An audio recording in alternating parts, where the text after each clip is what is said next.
cumpliendo la gran comisión de nuestro Señor Jesucristo de, por tanto, ir y hacer discípulos a todas las naciones, enseñándoles que guarden todas las cosas que os he mandado. Amén.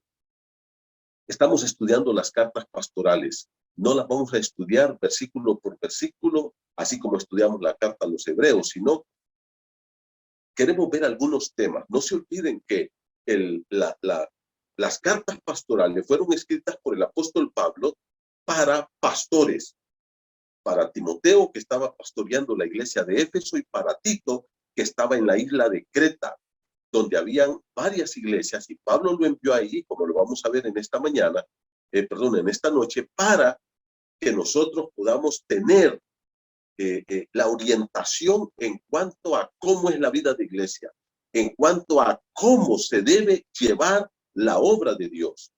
Y vamos a ver algunos puntos que son muy especiales.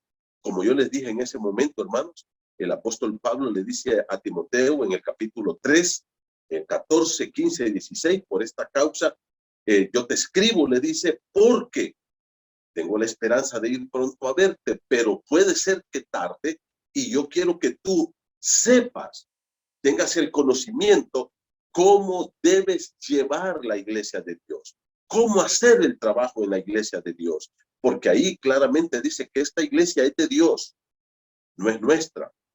Si fuera nuestra, podíamos hacer lo que nos da la gana, pero no, es la iglesia que Él ganó con su propia sangre, mis hermanos. Así es que quiero animarles para que nosotros entendamos de una vez por todas que la iglesia no es mía. Hay gente que dice, yo voy a la iglesia Manuel Puerto. Yo no tengo iglesia, hermanos. Yo no tengo iglesia. Ningún pastor tiene iglesia, a no ser que sea su propio pecunio, a no ser que sea algo que él lo creó y que sea como una empresa de él. Pero si es la verdadera iglesia, es la iglesia de Cristo Jesús. Es la iglesia que él ganó con su propia sangre. Es la iglesia que él compró, que él redimió, que le pertenece a él. Por tanto, ninguno de nosotros puede creerse dueño de la iglesia, ni puede ser el señor de la iglesia. La iglesia no es de una familia, la iglesia no es de los ancianos, la iglesia no es de los diáconos, la iglesia no es de la asociación bíblica El Molino, la iglesia es de Cristo. Por tanto, tenemos que hacer el trabajo al estilo de Cristo, conforme su voluntad, conforme Él nos pide que lo hagamos. Así que ahora yo les dije que Pablo trata varios temas en estas cartas, pero hay algo que va latente, subyacente en todas las cartas, que corre a través de casi cada pasaje de la Escritura, y es la importancia de la palabra de Dios en la iglesia. Si nosotros no atendemos a la palabra de Dios, nosotros no vamos a hacer la obra como Él quiere que la hagamos. Yo quiero que vayan conmigo ahora a Tito. Ya vimos 1 Timoteo, el domingo vimos 2 Timoteo, y hoy vamos a ver Tito. Realmente yo quería ver esto el domingo, pero es demasiado contenido, hermanos. Es demasiado contenido. Por tanto, yo quiero que ustedes miren conmigo ahora lo que dice Tito sobre esto. Y por eso ahora vamos a ver cómo la verdad con la piedad nos pueden traer una verdadera esperanza. ¿Cómo es eso? Y cómo esas cosas se combinan en la palabra de Dios y no se pueden divorciar la una de la otra.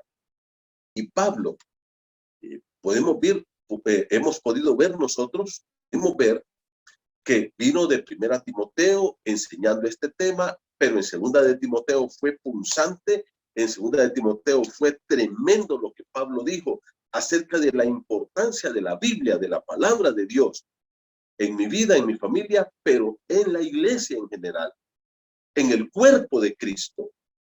Y ahora miren cómo Pablo trata este tema de la importancia de la escritura en la vida de la iglesia. La importancia que tiene la palabra de Dios en el desarrollo saludable de la iglesia. Miren cómo comienza. Comencemos con los primeros 4 versículos. Solo ahí vamos a tener un contenido, pero estratosférico, de esta verdad.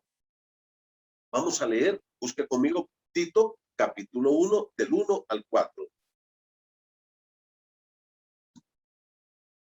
Nos vamos a dar cuenta que aquí de entrada Pablo entra de lleno con este tema.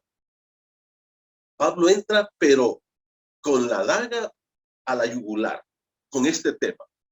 Mire cómo dice. Pablo, estoy leyendo Tito 1:1, siervo de Dios y apóstol de Jesucristo, conforme a la fe de los escogidos de Dios y el conocimiento de la verdad que es según la piedad, en la esperanza de la vida eterna, la cual Dios, que no miente, prometió desde antes del principio de los siglos y a su debido tiempo manifestó su palabra por medio de la predicación que me fue encomendada por mandato de Dios nuestro Salvador, a Tito, verdadero hijo en la común a fe, gracia, misericordia y paz de Dios Padre y del Señor Jesucristo nuestro Salvador.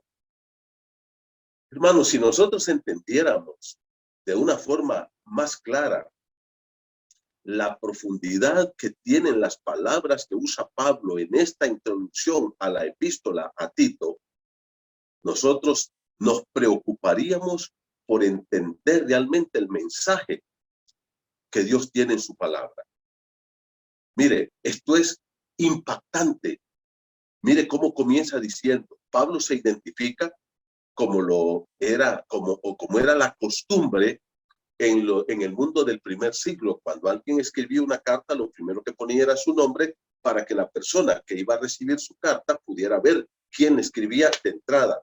Y luego venía una salutación o un saludo. Luego entraban los temas que quería abordar en su misiva o en su carta. Pablo hace aquí lo mismo. Se identifica. ¿Y cómo se identifica? Me encanta cómo Pablo se identifica. Dice, Pablo, siervo de Dios. La palabra que usa aquí es doulos, que más que siervo, hermano, se debe traducir esclavo, porque el esclavo no es lo mismo que un siervo.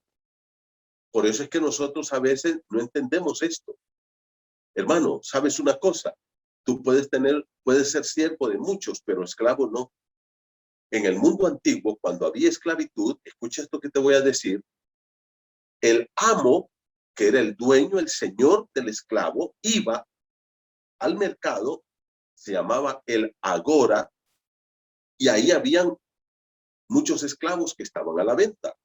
Entonces él compraba ese esclavo y este esclavo le pertenecía a él. Su vida le pertenecía a él. Él pagó por este esclavo. Este era el amo, era el dueño del esclavo. Por tanto, este esclavo no podía tener otro amo, otro señor, otro dueño más que el que había pagado por él. ¿Entiendes la diferencia? Ahora, si yo soy siervo, yo puedo tener un señor en mi trabajo, puedo tener un señor en mi casa, puedo tener un señor en mi barrio, puedo tener un señor en diferentes partes, porque siervo es aquel que puede tener muchos amos, pero el esclavo no. El esclavo solo puede tener un amo, que es el que pagó por él. Ahora, así entendemos lo que Pablo está diciendo aquí. Hay un amo que yo tengo, que él me compró, que él pagó por mí. Cristo es el Redentor, él pagó y ahora nuestra vida le pertenece única y exclusivamente a él. Por eso somos esclavos. Nuestra voluntad, nuestro pensamiento, nuestro carácter, nuestras actitudes, nuestro comportamiento, toda nuestra vida está rendida a la voluntad de ese amo, porque somos sus esclavos. Y Pablo me encanta que aquí se identifica como un esclavo de Cristo. Y dice el versículo número 1, y apóstol, un enviado, un mensajero del Señor, con una autoridad delegada por Dios. Dice de Jesucristo, y aquí hay algo muy interesante. ¿Sabe lo que dice aquí? Literalmente dice según la fe. Lo que Pablo está diciendo aquí es el medio por el cual entramos a ser siervos y esclavos de Jesucristo o esclavos de Jesucristo únicamente es por la fe. Y esa fe, dice, es de los escogidos de Dios. Dios nos escogió antes de la fundación del mundo, pero eso no salva a nadie. La gente se salva cuando pone su fe en Cristo Jesús. Entonces, ¿qué es lo que me lleva a mí? Me introduce a esta relación de amo y esclavo con Jesucristo. Es la fe. Eso es lo que está diciendo aquí. Cuando dice conforme a la fe de los escogidos, lo que Pablo está diciendo es según la fe de los escogidos. Es por medio de la fe que se obtiene el perdón, la salvación y la vida eterna. Es por medio de la fe que nos apropiamos de la obra de Cristo. No lo podemos hacer por otro medio. El único medio de la salvación es la fe. Ahora, mis hermanos, esto nos lleva lleva a Pablo a una declaración mucho más grandiosa. Y eso está en el versículo 1 al final. Mire lo que dice. Según la fe de los escogidos, o sea, a estos escogidos, o yo y tú como escogido, pusimos la fe en el Señor, eso nos introdujo a una relación de esclavos de Cristo, de mensajeros de Cristo. Y luego, ¿qué dice? No solamente la fe, sino que Pablo une la fe con otro elemento que es tremendamente importante para la salvación. Mire lo que dice el versículo 1 al final. Y, ¿sabe lo que es una I? Es una conjunción copulativa que une dos pensamientos o dos palabras o dos oraciones. Dice Pablo, yo soy apóstol de Jesucristo según, primero, la fe que he puesto en el Señor. Por mi fe en Cristo, yo entré a una relación de amo y esclavo con Él. Pero esta relación y esta fe también se dieron, mira lo que dice al final del versículo 1, por el conocimiento de la verdad. Hermano, esto es impresionante, por favor. Sin la predicación de la verdad, la gente no conoce la verdad y no puede ser salvo, no puede entrar a esa relación con Dios. Eso es lo que Pablo está diciendo aquí. Para poder poner la fe en Dios y tener una verdadera relación con Dios de amo y esclavo, tiene que ser por el conocimiento de la verdad. He ahí la importancia que tiene que la iglesia predique la verdad, predique la verdadera palabra de Dios, sin quitarle. Ya lo vamos a ver como Pablo lo dice en el verso 3. No podemos inventarle al mensaje del evangelio. En el libro de Gálatas, capítulo 1, el apóstol Pablo dice, del verso número 6 en adelante, estoy, dice, asustado, maravillado, estupefacto. Me tienen sorprendido, dice Pablo, de que tan pronto os hayáis alejado de aquel que los llamó por la gracia de Cristo para seguir un evangelio diferente. Y luego, ¿qué dice? No es que hay otro evangelio, sino que hay algunos que pervierten el verdadero evangelio de Jesucristo. ¿Y qué dice Pablo? Puede ser un ángel del cielo que venga predicando otro evangelio, o puede ser cualquiera de nosotros que empiece a predicar otro evangelio, o cualquier persona que predique otro evangelio diferente del que les hemos predicado, debe de ser anatema, debe de ser una persona maldita. Eso es lo que dice Pablo. Porque al predicar otro evangelio, la gente no puede oír la verdad, por tanto, no puede entrar en la salvación, no puede entrar por la fe a esa relación de amo y esclavo con Dios. En otras palabras, no puede ser salvo. ¿Se dan cuenta el impacto que esto tiene? Entonces Pablo dice, yo soy apóstol del Señor Jesús, soy un esclavo del Señor Jesús, y esta relación entre el Señor y yo, dice Pablo, vino, ¿qué lo dice en el versículo 1? Por la fe, por esa fe de los escogidos, de los que han sido escogidos por Dios y ponen su confianza en el Señor, vino esa nueva relación estrecha, íntima, entre Dios y nosotros. Pero no solamente fue la fe, porque la fe en sí nos salva. Si alguien tiene fe en una piedra, en un palo, en lo que sea, eso no lo va a salvar. Si alguien tiene fe en su religión, eso no lo va a salvar. Si alguien tiene fe en su bautismo, eso no lo va a salvar. Es la fe en Cristo. Esa es la fe que salva. Y entonces Pablo dice, y el conocimiento de la verdad. Sin predicación de la verdad no hay conocimiento de la verdad, y sin conocimiento de la verdad no hay salvación. No existe salvación. Aquí la palabra conocimiento, hermanos, es una palabra compuesta y es la palabra epignosim, que quiere decir epi es sobre, alto, más arriba del conocimiento, o sea, un sobreconocimiento de la verdad, un conocimiento pleno de la verdad. O sea, cuando habla de la verdad, aquí está hablando de la predicación clara, contundente, directa del evangelio puro. Pero mira cómo dice ese conocimiento de la verdad. La verdad aquí, lógicamente, está en contraposición a la mentira. Eso es lo que encontramos aquí. Hay una verdad, que es la predicación en el reino verdadero de Dios, pero hay un antivalor en el antirreino, que es la mentira. Y estas dos cosas están en choque, en pugna. Pero tristemente hoy la gente quiere creer más la mentira del diablo que la verdad de Dios. Y acuérdate que Cristo es la verdad. Por eso Cristo es el evangelio. Y por eso al predicar el evangelio hay que predicar a Cristo. Para que la gente conozca la verdad, su condición.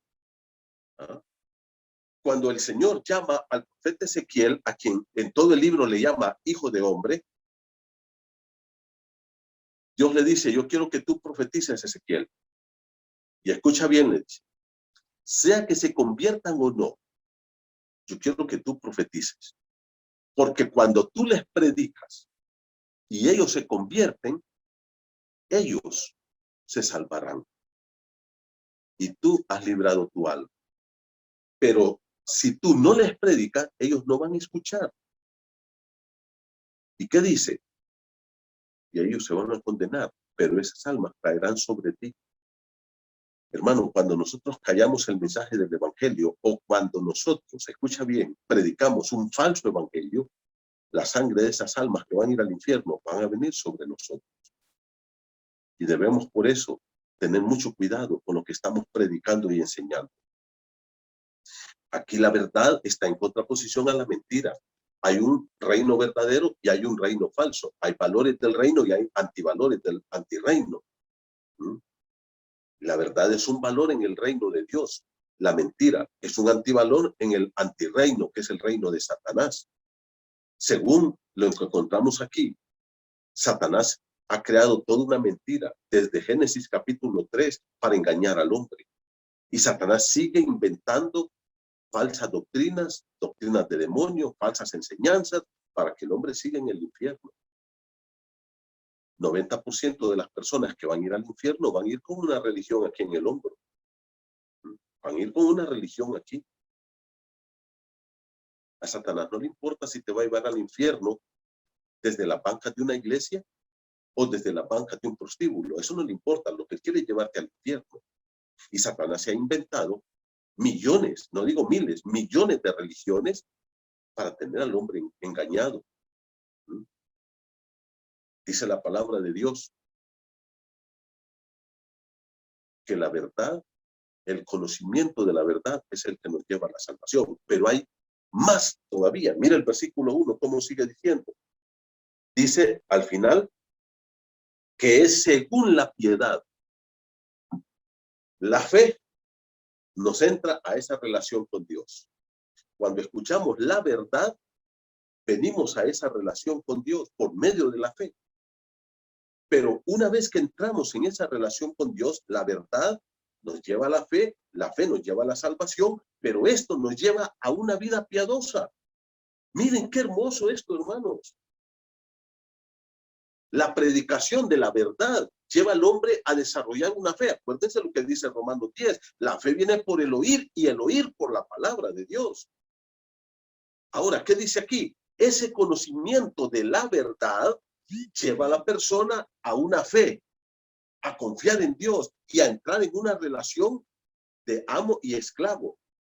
Pero esta relación nueva nos lleva a una vida piadosa. Mira el versículo número 1 al final. Dice, Voy a leer de nuevo todo el versículo 1. Pablo, siervo de Dios y apóstol de Jesucristo, conforme a la fe de los escogidos o según la fe de los escogidos de Dios y el conocimiento de la verdad que es según la piedad. Entonces, la gente que ha entrado en esta relación con Dios por medio de la fe, después de haber escuchado la verdad, va a una vida piadosa. Entonces, el conocimiento de la verdad lleva al hombre a la fe, y la fe lo lleva a la salvación, a esa nueva relación con Dios, y esta nueva relación con Dios lleva al hombre a una vida piadosa. Todo esto, hermano, como un fundamento sólido. ¿Cuál es? La predicación de la verdad. En otras palabras, ¿cuál es el fundamento verdadero? Es la predicación de la palabra de Dios. Y esto nos lleva a la salvación y a una vida piadosa. Eso desarrolla nuestra fe, nos lleva a la salvación, y la salvación nos lleva a una vida piadosa. La vida piadosa, la palabra piedad aquí, hermanos, es una palabra que Pablo usa por lo menos unas 13 veces en las epístolas pastorales. Es donde más se usa esta palabra, piedad, la vida piadosa. La vida piadosa es la verdadera devoción a Dios. La vida piadosa, hermanos, es la vida de adoración a Dios. Es la vida de reverencia a Dios. Esa es la vida que le agrada a Dios. Esta palabra implica que nosotros ahora, en esta nueva relación con Dios, que entramos por medio de la fe, después de haber oído la verdad, ¿qué dice? Implica que vamos a tener una actitud recta para con Dios. Entonces, hermanos, se dan cuenta de la importancia que esto tiene para nosotros. Que nos enseñen la verdad, que nos prediquen la palabra, que no nos vengan con cuentos al púlpito. ¿Qué dice? Miren el uso de esta palabra, se lo voy a trazar rápidamente a través de las epístolas pastorales nada más. Mire conmigo, 1 Timoteo 2:2. Dice así la palabra del Señor. Voy a leer para ti, 1 Timoteo 2:2. Dice, por los reyes hay que orar, por todos los hombres, por los reyes, por los que están en eminencia, para que vivamos quieta y reposadamente. Y mire cómo dice, en toda piedad y honestidad. Que nosotros los cristianos, en medio de esta sociedad pagana, dice la Biblia, vivamos, ¿qué dice? Con toda piedad y honestidad. En otras palabras, la inspiración de nuestra vida, hermano, lo que debe inspirarnos a vivir en medio de esta sociedad es vivir una vida con toda piedad, una vida piadosa, de devoción y de adoración a Dios. Mire conmigo, 1 Timoteo 3:16. Dice, voy a leer 1 Timoteo 3:16. E indiscutiblemente grande es el misterio de la piedad. ¿Cómo le llama Pablo aquí a la piedad? Le llama un misterio. Ahora, ¿cuál es el misterio de la piedad? Es la persona de Cristo. La persona de Cristo, hermanos, es un misterio. No lo vamos a entender verdaderamente nunca. El Dios que se hizo carne, mire cómo dice en el versículo 16. Dios fue manifestado en carne. Y ahí habla de todo lo que es este misterio de la piedad, que por fe lo aceptamos. Yo creo firmemente que Jesucristo es una persona, como lo explica la Escritura, que tenía alma, mente, cuerpo, todo, pero también que era Dios, 100% hombre, 100% Dios, dos naturalezas unidas eternamente, indivisible, pero sin confundirse en la persona de Jesucristo. ¿Se dan cuenta qué difícil es esto? Y Pablo, ¿cómo le llama eso? El misterio de la vida piadosa es Cristo. Mira conmigo, 1 Timoteo 4:7. Dice la palabra del Señor así, 1 Timoteo 4:7. Desecha las fábulas profanas y de viejas. Ejercítate para la piedad. En otras palabras, hermano, aquí usted tiene lo que yo puedo llamar un fitness espiritual. ¿Ah? Ahora que estamos, que se ha puesto de moda todo esto del ejercicio y de los gimnasios y el gym, pues aquí tienes un gym espiritual o un fitness espiritual. La salvación es gratis, hermano. No cuesta nada. Es por medio de la fe. Oímos la verdad, creemos y Dios nos perdona.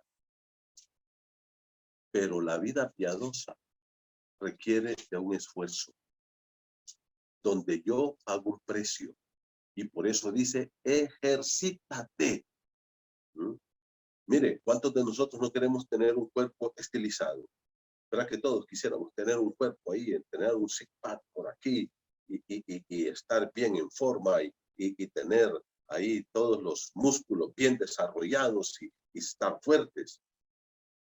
¿Por qué no lo tenemos? Porque no hacemos el ejercicio, porque no pagamos un precio.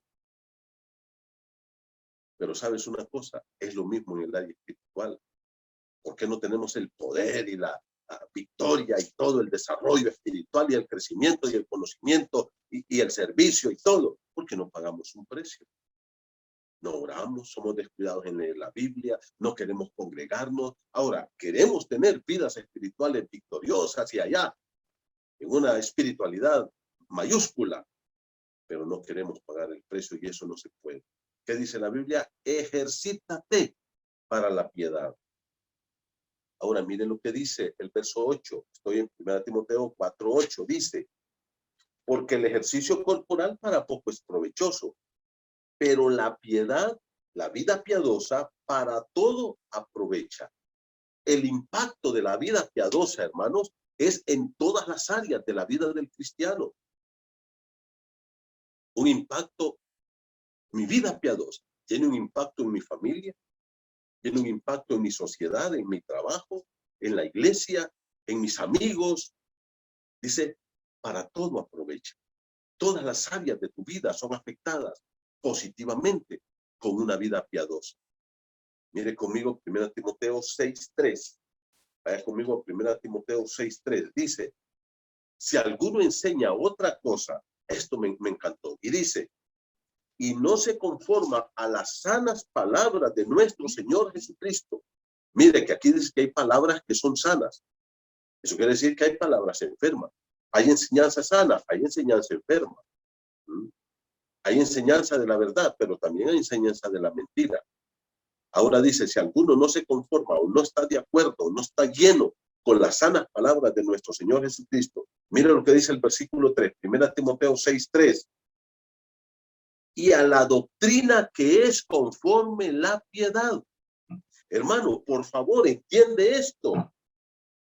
El hecho de escuchar la palabra de Dios no es agradar nuestro oído, es ser tocados con la palabra, con la doctrina de la piedad. ¿Qué es la doctrina de la piedad? La palabra aquí, hermanos, es la palabra didascalía, que habla de una enseñanza, un contenido de una enseñanza. Habla acerca y enfoca el contenido de lo que enseñamos. Dice que hay una doctrina, una enseñanza, un contenido que lleva a la gente a una vida piadosa.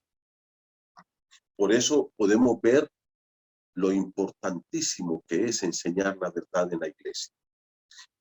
Lo importante que es enseñar la sana palabra de Dios. Tú no puedes llegar a una vida piadosa de adoración a Dios con una enseñanza falsa. Es imposible. Mire cómo está aquí, 1 Timoteo 6:3. Dice claramente, y la doctrina que es conforme a la piedad. Nuestro trabajo en la iglesia es con tu alma, y así lo dice el apóstol que escribe la carta a los hebreos. Dice que los pastores cuidan tu alma, como quienes han de dar cuenta. El pastor que no te enseña la palabra, que no te predica la verdad, no está cuidando tu alma. No te está edificando para que tu vida, tu mente, tus pensamientos, tus actitudes, tu comportamiento, tu vocabulario, tu manejo del dinero, tu vida sexual, tus relaciones familiares, tus relaciones amorosas, tu trabajo y todo sea piadoso. Cuando tú vas a la iglesia, cuando tú te congregas, no es para que pases un buen rato. No es para que tú, mi hermano, tengas un buen tiempo y que digas, ay, viera, qué bien, qué relajado me sentí en la iglesia. No, no, no. es para que tú seas retado con la palabra de Dios a una vida santa y piadosa. El contenido del mensaje, mire cómo dice el versículo 3, la doctrina es la didascalía, el contenido, no está hablando de la metodología que usamos. Metodologías pueden haber muchas, pero habla del contenido. Debe de ser de acuerdo a una vida piadosa. Debe ser retado a una vida mucho mejor. Pero vaya conmigo al capítulo 6, verso 5. Mire, 1 Timoteo 6, 5. Dice, disputas necias de hombres corruptos de entendimiento y privados de la verdad. ¿Se dan cuenta? Hay gente que dice que está privada, que no conoce la verdad. ¿Y qué dice? Que toman la piedad como fuente de ganancia. Mandato, apártate. Un imperativo, un mandato. Apártate de los tales. ¿Qué dice la Escritura aquí, mis hermanos?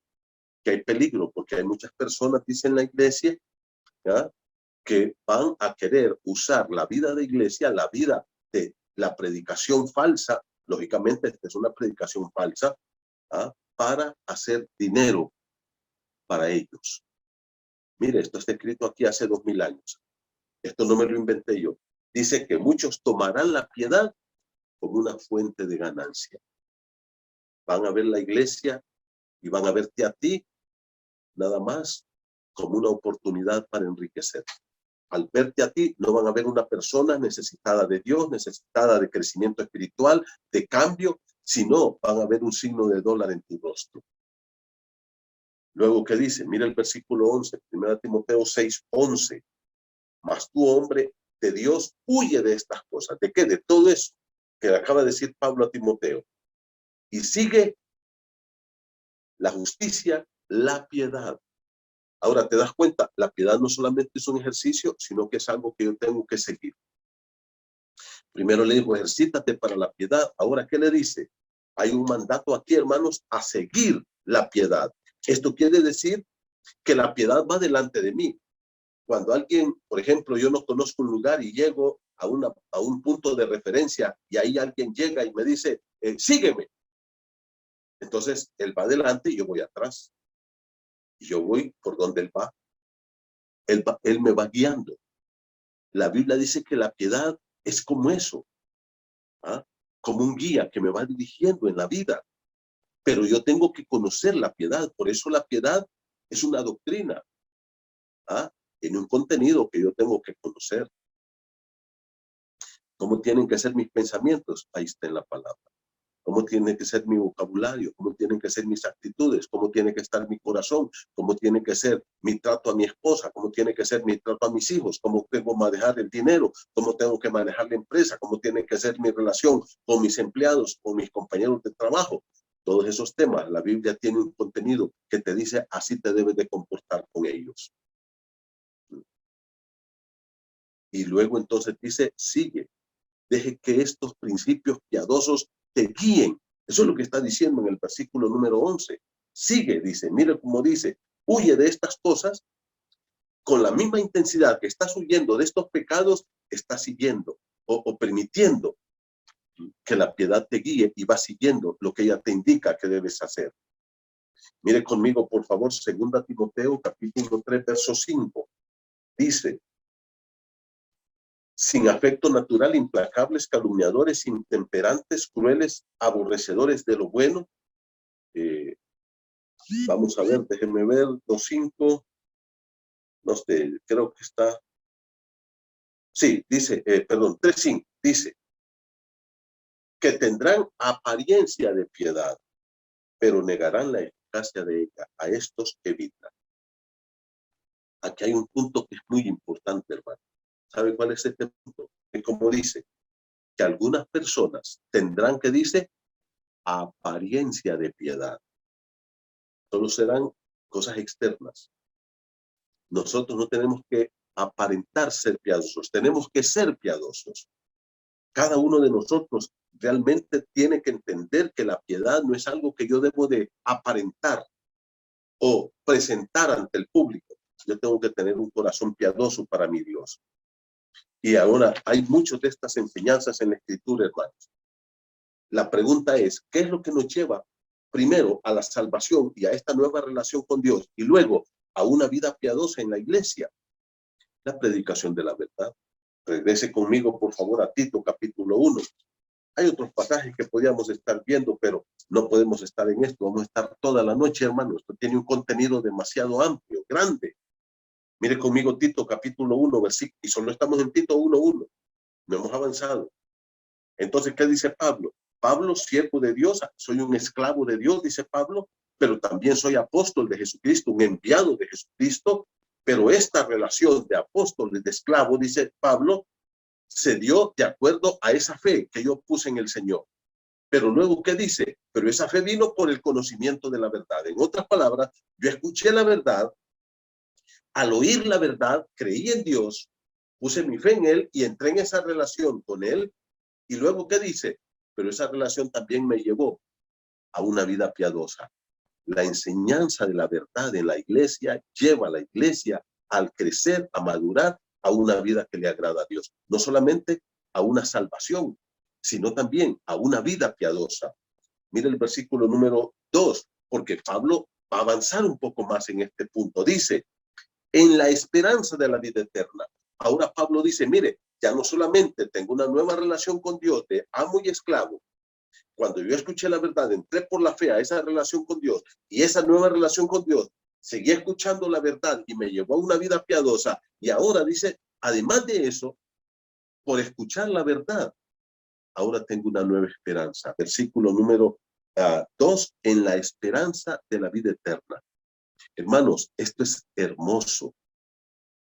Por escuchar la verdadera palabra de Dios, estamos seguros, como decía el hermano Hermes al introducirnos a esta reunión, que nosotros tenemos vida eterna, porque conocemos la verdad, porque conocemos la palabra de Dios. Y la palabra de Dios nos ha llevado el conocimiento de nuestro Señor Jesucristo, a lo que Él es y a lo que Él hizo por nosotros. Escuchamos el verdadero evangelio, y este evangelio nos ha llevado a la salvación eterna. Pero mire cómo sigue diciendo. Estamos en el capítulo 1, verso 2. De la cual que Dios miente, prometió. Ahora, ¿cómo sé yo que Dios lo prometió? Porque está en su palabra. Y sigue hablando de la revelación, de la predicación de la verdadera palabra. Prometió desde antes del principio de los siglos. Y en el versículo 3 me encanta. Mira cómo dice, y a su debido tiempo manifestó su palabra. Manifestó. La palabra aquí, hermanos, es un verbo que dice que Dios la reveló, la dio a conocer. Dios se ha revelado a nosotros. Acuérdense lo que dice Romanos capítulo 1, cuando Pablo habla de la predicación del verdadero evangelio. En aquel famoso pasaje, ¿no? Porque no me avergüenzo del evangelio, porque es poder de Dios para salvación a todo aquel que cree. Romanos capítulo 1, verso 16. Porque en el evangelio, dice el 17, la justicia de Dios se revela por fe y para fe, como está escrito, mas el justo por la fe vivirá. Y luego, ¿qué sigue diciendo? Porque la ira de Dios, Romanos 1:18, se revela desde el cielo contra toda impiedad e injusticia de los hombres que detienen con injusticia la verdad. Y luego, ¿qué dice? Porque lo que de Dios se conoce, Romanos 1:19, les es manifiesto, pues Dios se los manifestó. Es la misma enseñanza aquí. Dice, lo que de Dios se conoce, Romanos 1:19. Todo lo que un ser humano puede conocer de Dios. No es que nosotros somos tan inteligentes para descubrir a Dios. No es que yo sea tan inteligente que pueda entender la palabra de Dios. Hermanos, es porque Dios lo ha dado a conocer. Mira el versículo 3. A su debido tiempo, Dios manifestó, Él manifestó, reveló, esa es la palabra que usa aquí Pablo, puso en evidencia, lo puso en conocimiento de todos nosotros. Y aquí hay una palabra importantísima, su palabra. Óigame, hermano, por favor, esto no es algo que yo me inventé anoche para venirle a decir a usted. Esto no es algo que yo lo inventé hace un mes. Esta es su palabra. Y mira, te voy a decir una cosa. En el griego, la palabra que usa aquí el escritor es Gideon, que quiere decir propia. En vez de su, lo que Pablo dice, su propia palabra. Por tanto, es una tremenda responsabilidad mía, porque cuando yo estoy aquí, mi hermano, y cuando todo verdadero predicador tiene esta carga en su corazón, se da cuenta que lo que va a predicar no son ideas mías, no son pensamientos míos, es la propia palabra de Dios, que Dios es el que la ha manifestado, que Dios la dio a conocer. Qué interesante e importante es esto. Pero esto no termina aquí. Mire cómo sigue diciendo en el verso 3. Dice, y a su debido tiempo manifestó su palabra por medio de la predicación que me fue encomendada. Dos verbos hay aquí. Primer verbo, manifestó. Aoristo, activo, indicativo. Dios la manifestó. En determinado momento, ¡pum!, Dios la dio a revelar, la dio a conocer, la puso en evidencia. Eso quiere decir. Pero el otro verbo, el segundo que está aquí, cuando dice me fue encomendada, es un pasivo. Este verbo está en voz pasiva. ¿Sabe lo que eso quiere decir, hermano? Que Dios es el activo. Él reveló su palabra y yo solo la he recibido. Que yo no tengo el poder de inventarla, de cambiarle algo, de quitarle algo, de adornarla. Nada. Dice, me fue encomendado esto. La vez pasada andábamos visitando una preciosa familia, unos hermanos en Cristo allá por el norte. Y cuando ya iba a venir de regreso me dice una hermana, pastor, ¿me le puede llevar esto a mi mamá? Y me dio un dinero para que se lo trajera a su madre aquí a Honduras. Ella me encomendó ese dinero. ¿Cuál era mi deber, hermano? ¿Se lo tenía que cambiar? No. ¿Le tenía que quitar? No. ¿Le tenía que poner? Tampoco. Mi único deber era tomarlo, meterlo en mi bolsa, traerlo, y eso fue lo que hice. Llegué aquí, fui a visitar a esta señora, me saqué el dinero y le digo, hermana, esto le mandó su hija. Eso es cumplir con algo que se nos ha encomendado, hermanos. Soy un pasivo, yo la recibo nada más. La cuido, la protejo y la paso así como Dios la dio. A mí me gusta mucho lo que dice el apóstol Juan, siendo ya el último testigo de nuestro Señor Jesucristo, de los que estuvo con él. En Primera de Juan, capítulo 1, dice en el versículo número 5, Primera de Juan 1:5, escucha lo que dice. Este es el mensaje que hemos oído de él y os anunciamos. ¿Ves qué lindo? Me encanta. Dice Juan, este es el mensaje que oímos de Cristo y nosotros se los anunciamos a ustedes. Juan no dice, mire, por ahí Cristo nos dijo algo, pero yo quiero ahí poner mi punto de vista, mi opinión. Yo quiero decir que lo que yo opino o lo que yo creo o lo que a mí me gustaría. No. Juan dice, lo que hemos oído de él, les anunciamos a ustedes. No le quitamos, no le ponemos, no le inventamos, no lo cambiamos, no lo tocamos, nada. Se lo damos tal y como él nos lo dio. Eso es una iglesia de Cristo. Eso hace un predicador de la palabra de Dios. Esa es la preocupación de un verdadero siervo de Dios. Traspasar esta palabra, solo somos depositarios de ella. Mire el versículo 3 dice, y que a su debido tiempo manifestó. Dios activamente manifestó, reveló, la dio a conocer su palabra, su propia palabra. Es la idea del escritor.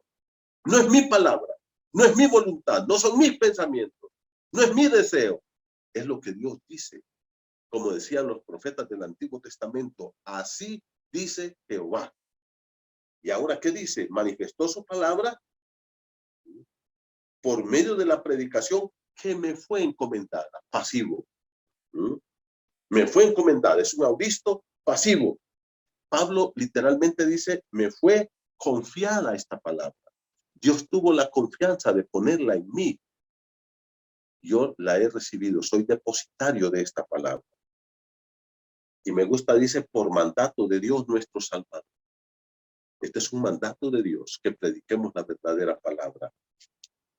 3 versículos nada más, hermanos. Y vean cuánto hemos aprendido de ellos. Se dan cuenta la profundidad que tiene este libro maravilloso. Y solo para que ustedes miren la importancia que tiene esta palabra en la vida y desarrollo de la salud espiritual del creyente, de su familia, de la iglesia en general. Miren conmigo, Tito capítulo 1, versículo número 9. Tito 1:9, cuando habla de los ancianos o pastores de la iglesia, dice, retenedor de la palabra fiel, tal como ha sido enseñada. Dice que nosotros los pastores de la iglesia debemos ser retenedores. A veces cuando uno va al mecánico le dice, vaya a comprarse este retenedor. ¿Qué es el retenedor? Es un tapón ahí o un aro que tapa para que no se salga el aceite o la gasolina o lo que sea. Entonces, ese retenedor retiene. Pues nosotros también somos retenedores. Y mire cómo dice, retenedor de la palabra fiel. La palabra fiel es la palabra fidedigna, tal como ha sido predicada, como ha sido enseñada, para que también pueda exhortar con sana enseñanza. Hermanos, ¿cuál es nuestro trabajo? Exhortarles a ustedes con sana enseñanza. No se enoje conmigo, eso es lo que Dios dice en su palabra. Y mire cómo dice. Y convencer a los que contradicen. Versículo número 13, todo lo que viene ahí sigue hablando de ello. Versículo 13, este mandamiento es verdadero, por tanto, repréndelo duramente, dice Pablo. ¿Ya se dio cuenta? Si uno es muy duro, la gente no le gusta mucho. Dice, repréndelo duramente, para que sean sanos en la fe. ¿Qué es la fe aquí? La doctrina. Dice Pablo, repréndalo duramente para que sean sanos en su doctrina, en su conocimiento de la palabra. ¿Y cómo sabemos eso? El versículo número 14 lo explica. Dice, no atendiendo a fábulas judaicas ni a mandamientos de hombres que se apartan de la verdad. Pablo dice que sean sanos en la fe, que no se aparten de la verdad. Por eso debemos retener la palabra, tal y como ha sido enseñada. Capítulo 2, verso 1 sigue diciendo, pero tú hablas lo que está de acuerdo con la sana doctrina. Dígame, ¿se da cuenta cómo es el énfasis de la sana doctrina? Versículo número 7, presentándote, me encanta este versículo. Mire cómo dice, Tito 2:7, presentándote tú en todo como ejemplo de buenas obras. En la enseñanza, debe ser ejemplo, Tito. ¿Y qué le dice? Mostrando integridad y seriedad. En otras palabras, hermanos, la predicación no es para andar aquí contando chistes, ni haciendo reír a la gente, ni cayéndole bien a la gente, ni dando esto y lo otro. No, no, no, no. Debemos de ser serios en la predicación. Yo no puedo venir a jugar con ustedes aquí. Yo no puedo venir a mentirles ni a engañarles. Tengo que predicarles la palabra. Y miren cómo dice el versículo 8. Palabra sana e irreprochable. De modo que el adversario, el enemigo, Satanás, se avergüence y no tenga nada malo que decir de vosotros. Satanás no solamente se inventa las mentiras y se las da a los falsos maestros, sino que además de eso se burla de ellos y los acusa delante de Dios. Versículo número 10, mire conmigo, Tito 2:10 dice, no defraudando, sino mostrándose fieles en todo, para que en todo adornen la doctrina. ¿Cuántas doctrinas? Una, de nuestro Dios, de Dios nuestro Salvador. Verso 15, esto habla y exhorta. ¿Qué?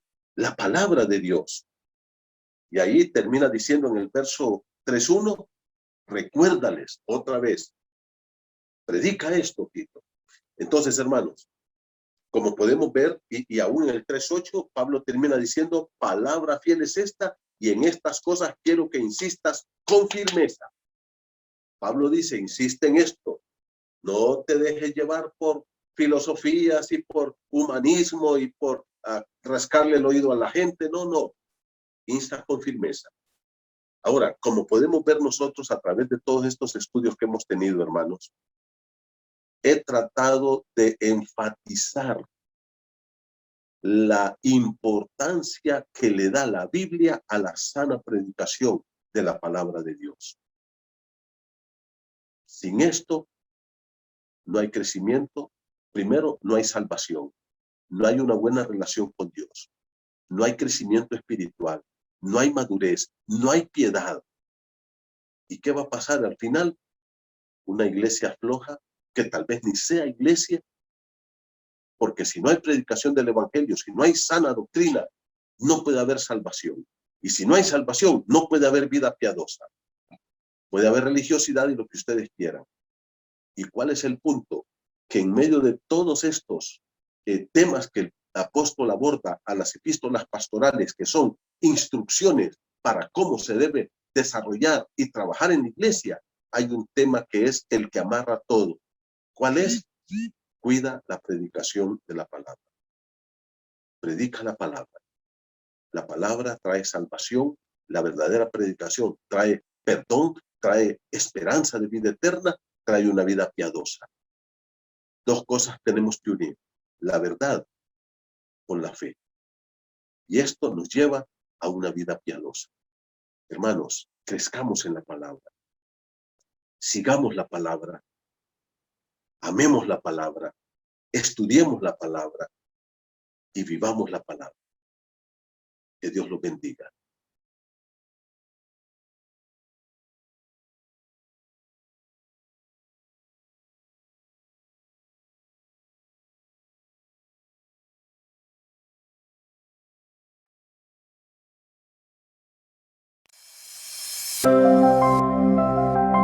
Bienvenidos al Centro de Noticias de Iglesia Bíblica El Molino. Este lunes 12 de abril a las 3:30 de la tarde tenemos el culto infantil. Ese mismo día a las 7 de la noche tenemos la reunión de oración de varones. Miércoles 14 y viernes 16 tenemos nuestro estudio bíblico a las 7 de la noche. El